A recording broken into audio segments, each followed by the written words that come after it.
What happens when a country music superstar who has lived through the absolute depths of hell sits down with a television host who pushes just a little too hard? Well, you are about to witness one of the most explosive morning television moments in recent memory. This is not your typical celebrity interview gone wrong. This is raw, this is real, and this is about to get incredibly intense. Before we get into what went down, make sure you hit that subscribe button and drop a comment below telling me whose side you are on after you hear this whole story. Because trust me, you are going to have an opinion. The Good Morning America studio is buzzing with its usual morning energy. Jelly Roll, the tattooed, reformed, former criminal turned chart-topping musician, is sitting across from Michael Strahan. The interview starts off friendly enough. Strahan opens with the standard questions about Jelly Roll's latest album, his tour, and the incredible journey from addiction and incarceration to standing on stage at major award shows. Jelly Roll is in good spirits, laughing, telling stories about his wife Bunny and his kids, talking about redemption and second chances. Then, Strahan shifts gears.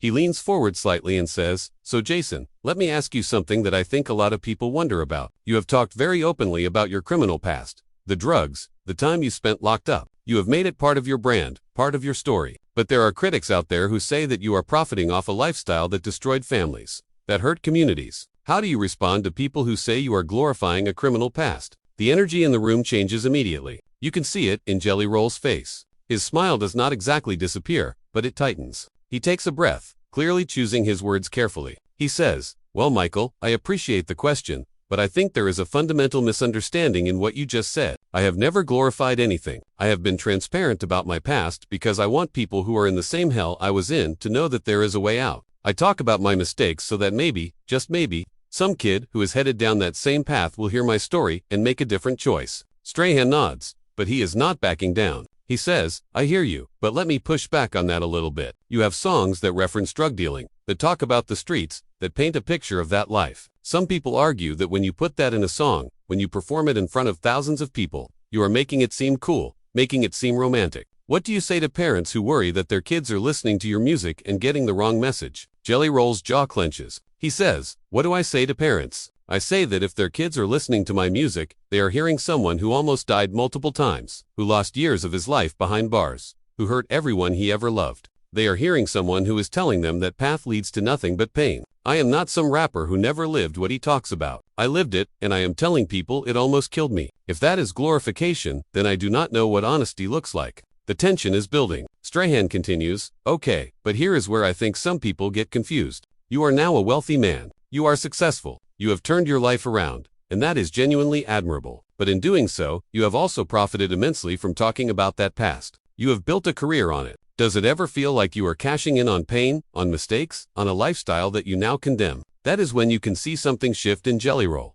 His voice gets quieter, but there is an edge to it. He says, "Cashing in. Michael, let me tell you something. Every single day, I wake up and I carry the weight of the things I did. Every single day, I have apologized to people. I have made amends where I could. I have dedicated my life to trying to be better, to help other people be better. And yeah, I make music about my experiences because that is what artists do. We turn our pain into something that might help somebody else. But do not sit here and suggest that I am getting rich off glorifying destruction when I spend every moment of my platform trying to pull people out of that life." Strahan raises his hand slightly, trying to maintain control of the interview. He says, "I am not trying to attack you, Jason. I am asking questions that I think people want answered." Jelly Roll cuts him off. He says, No.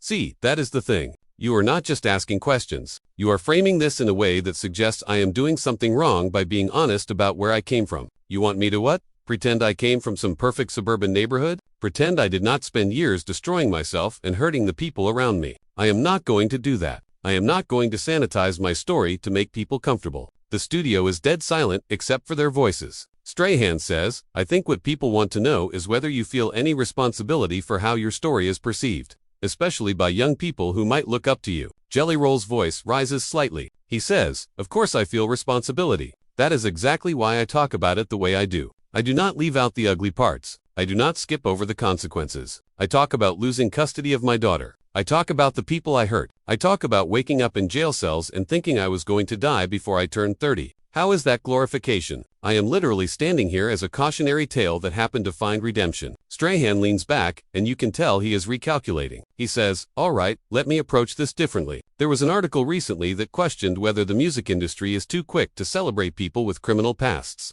Whether there is a double standard, do you think you would have the same platform if you were not willing to lean into that outlaw image? And that is when Jelly Roll really erupts. His voice gets louder, more intense. He says, outlaw image. Brother, I am not playing a character. This is not an image. These tattoos are not a costume I put on for the stage. This is my life. This is my skin. I did not choose to have a criminal record. I did not wake up one day and think, you know what would be great for my career, spending years in prison. I made horrible choices because I was broken, because I was lost, because I did not have the tools to deal with my pain in any other way. And now I am trying to use that experience to help people, and you are sitting here acting like I am running some kind of con. Strahan tries to interject, but Jelly Roll is not finished. He says, you want to know what the real double standard is? The real double standard is that when somebody like me, somebody who came from nothing, who made mistakes, who clawed their way out of hell, when we talk about our story, we get questioned. We get accused of profiting off pain. But when politicians who have never spent a day in the struggle make policies that destroy communities, when corporations push addictive substances and get people hooked, when the system itself creates the conditions that lead people into crime, nobody asks them if they are glorifying anything. Nobody questions their right to profit. The camera is still rolling,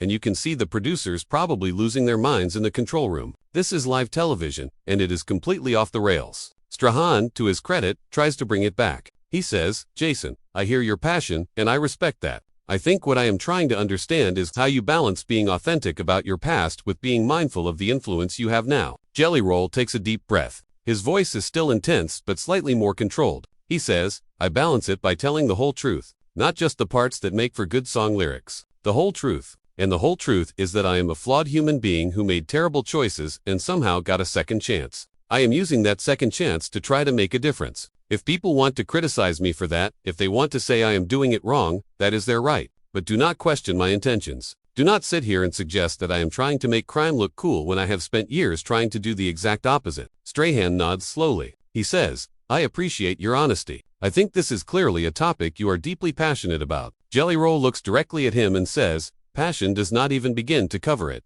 Michael, this is my life. This is not a segment for your show. This is everything I am. There is a moment of silence after that statement. Strahan looks down at his notes, and you can almost see him deciding whether to push forward or pull back. He chooses to push forward. He says, I want to be respectful here, but I also think these are conversations worth having. You mentioned the system, you mentioned politicians and corporations, but at the end of the day, you made choices. You sold drugs. You broke the law. At what point do we hold individuals accountable for their own actions, regardless of the circumstances they came from? Jelly Roll laughs, but there is no humor in it. He says, are you serious right now? Hold individuals accountable. Michael, I held myself accountable. I went to prison multiple times. I lost everything. I lost relationships. I lost time with my kids. I lost years of my life that I will never get back. I paid my debt to society in every way the system required me to. So what more do you want? Do you want me to just disappear? Do you want me to go work at a warehouse somewhere and never speak about my experiences? Because I did that too. Before the music took off, I worked regular jobs. I struggled. I tried to rebuild.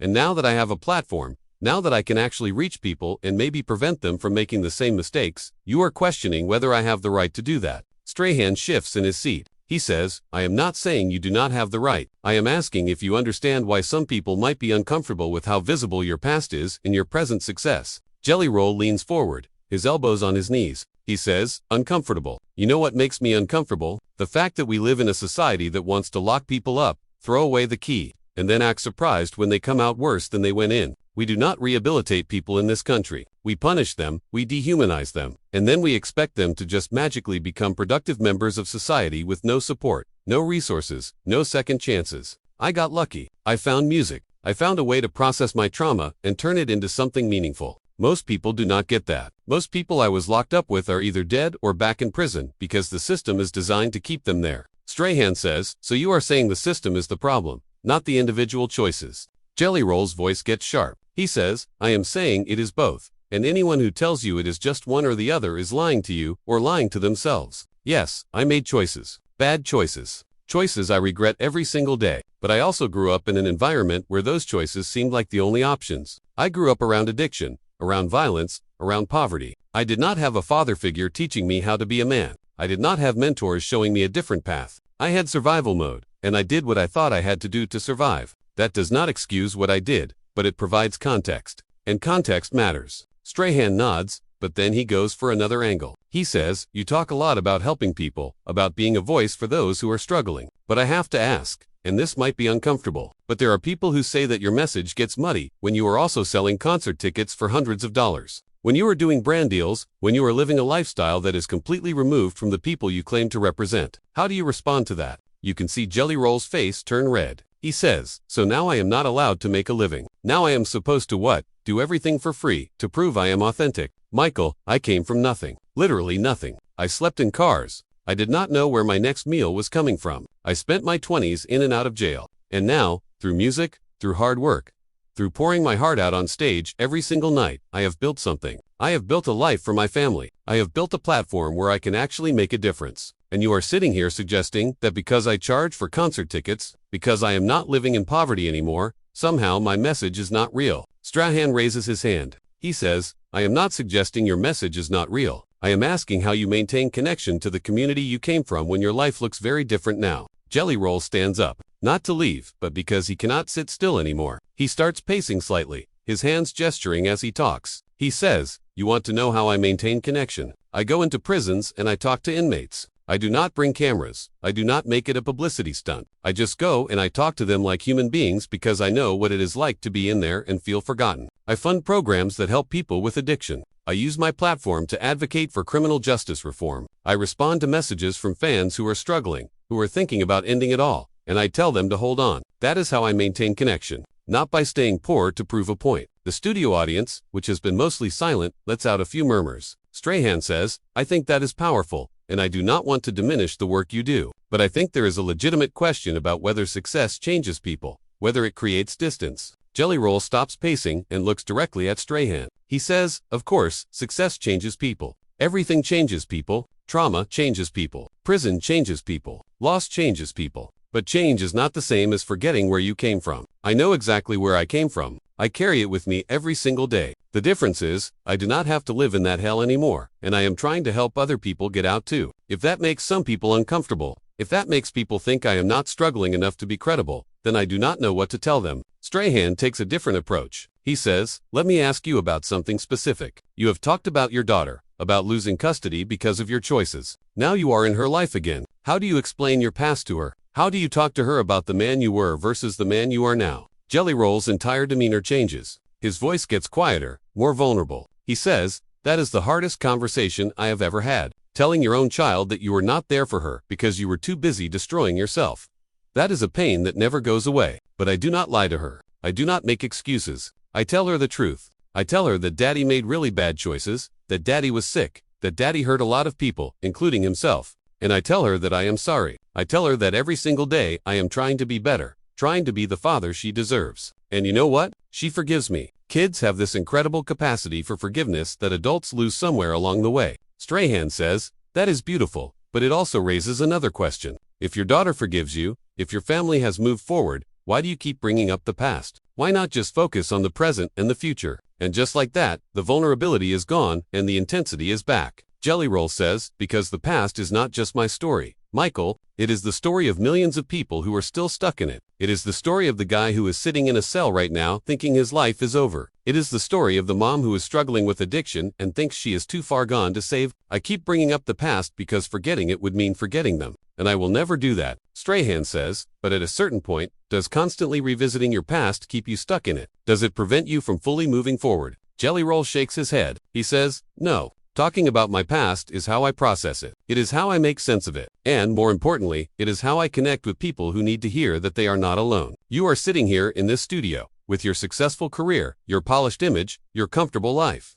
You have never spent a night in jail. You have never had to choose between eating and getting high because the pain was too much. You have never had to look your kid in the eyes and explain why you were not there for their birthday because you were locked up. So with all due respect, you do not get to tell me how to process my trauma or how to use my story." The tension is absolutely electric now. Strahan says, "You are right, I have not experienced those things. But I have experienced my own challenges, my own struggles. And I think part of moving forward is not letting your past define you." Jelly Roll cuts him off immediately. He says, "My past does not define me, but it is part of me. There is a difference. I am not just the guy who went to prison. I am also a father, a husband, a musician, a friend. I am 1,000 different things. but I am not going to pretend that the years I spent in hell did not happen just to make people comfortable. Those years shaped me. They taught me things. They showed me the absolute worst of humanity, and also some of the best. You meet people in prison who made one bad choice on the worst day of their life, and they are paying for it forever. You meet people who grew up with every advantage and still ended up there because pain does not discriminate. All of that is part of who I am, and I am not apologizing for it anymore. Strahan pauses, clearly trying to find the right words. He says, I respect that you own your story. I really do. But I have one more question, and I think it is the question that a lot of people are really asking. Do you ever worry that by being so open about your criminal past, by making it such a central part of your public persona, that you are making it harder for other people with records to be seen as more than their worst moments, that you are reinforcing stereotypes rather than breaking them down? Jelly Roll goes completely still. His voice drops to almost a whisper, but the intensity is somehow even stronger. He says, let me tell you something about stereotypes, Michael. The stereotype is that people like me cannot change. The stereotype is that once a criminal, always a criminal. The stereotype is that people from where I am from do not deserve second chances, do not deserve success, do not deserve to be heard. And by being here, by standing on stages, by winning awards, by showing the world that redemption is possible, I am destroying that stereotype, not reinforcing it. Strahan says, but are you not also reinforcing the idea that the only way to escape that life is through exceptional talent, through becoming famous? What about the people who do not have a musical gift? What hope do you offer them? Jelly Roll's voice rises again. He says, the hope I offer them is that change is possible. Period. It does not have to be through music. It can be through getting clean, through getting a job, through being there for your kids, through waking up every day and choosing to be better than you were yesterday. I am not special because I can sing. I am just visible because I can sing. But there are thousands, millions of people out there who are doing the same work I am doing, the same internal battle, the same fight for redemption, and nobody is interviewing them. That does not make their journey less valuable. It just makes it less visible. Strahan leans forward. He says, so why do you think your journey matters more? Why should people listen to you specifically? And that question seems to hit something deep. Jelly Roll says, my journey does not matter more. It just matters differently. I have a microphone. I have a platform. And with that comes responsibility. So yeah, I am going to use my voice to talk about things that matter. I am going to use my visibility to shine a light on issues that people want to ignore. Mass incarceration, addiction, mental health, the school-to-prison pipeline, all of it. Because if I do not, then what is the point? What is the point of surviving all that hell if I am just going to get to the other side and pretend it never happened? Strahan says, some would argue that by constantly centering yourself in these conversations, by making it about your story, you are taking up space that could go to activists, to experts, to people who have dedicated their lives to these issues without the benefit of fame. Jelly Roll runs his hand over his face. He looks exhausted suddenly, like the weight of the conversation is crushing him. He says, I amplify those voices. I bring activists on my platform. I donate to organizations. I do not claim to be an expert on policy or systemic reform. What I am is a living, breathing example of what is possible. And if my story opens doors for other voices to be heard, if it starts conversations that lead to real change, then I am doing what I am supposed to be doing. Strahan says, but do you ever feel like you are exploiting those issues for your own gain? Jelly Roll explodes. He says, exploiting? You think I want to talk about the worst moments of my life for entertainment? You think I enjoy reliving the time I overdosed and almost died? You think it is fun for me to talk about the night I got arrested in front of my daughter, the look on her face when they put me in handcuffs?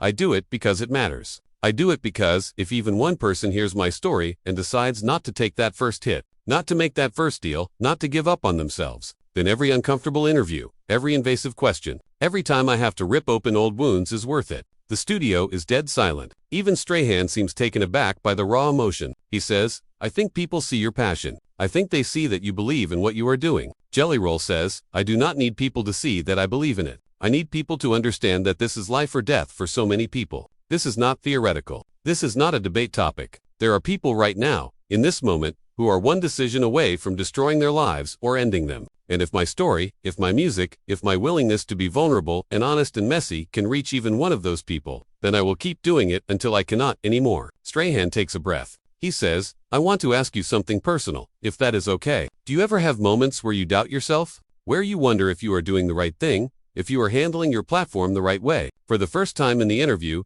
Jelly Roll softens completely. He sits back down. He says, every single day, man, every single day, I wake up and wonder if I am enough. If I am doing enough, saying enough, being enough. I wonder if I am being too open or not open enough. I wonder if I am helping or hurting. I wonder if people see me as genuine or if they think I am just playing a role. The doubt never goes away, but I keep showing up because the alternative is staying silent, and I cannot do that. Strahan says, what would you say to someone watching this right now who is struggling with addiction, who has a record, who feels like their life is over? Jelly Roll looks directly into the camera. His voice is steady and clear. He says, your life is not over. I promise you, it is not over. I know it feels like it. I know it feels like you have messed up too many times, like you have burned too many bridges, like there is no way back. But that is a lie. That is the addiction talking. That is the shame talking. That is the system talking. The truth is that you are still here, and as long as you are still here, there is hope. You can change. You can heal. You can build something beautiful out of the wreckage.